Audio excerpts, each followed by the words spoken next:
روزہ رکھنے اور افطار کرنے کی نیت۔ آئیں دعا یاد کرتے ہیں تجوید و قرات کے ساتھ۔ روزہ رکھنے کی نیت۔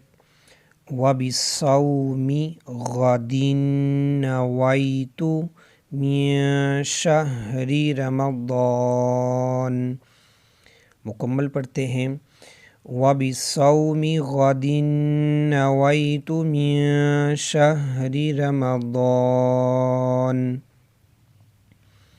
اسی طرح افطار کرنے کی نیت، جس وقت آپ لوگ روزہ افطار کرتے ہیں اس سے پہلے یہ نیت کی جاتی ہے، اللہم انی لک صمت وبک آمنت وعلیک توکلت وعلی رزقک افطرت۔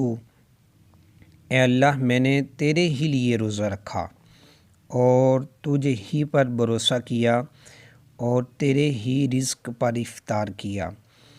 اس میں اکثر یہ ایک بچے غلطی کرتے ہیں، وعلیک لفظ ہے لیکن اس کو وَإِلَيْكَ پڑھ دیتے ہیں، لیکن یہاں پہ عین ہے اور عین کے اوپر زبر ہے تو اس کے پڑھیں گے وعلیک توکلت وعلی رزقک افطرت۔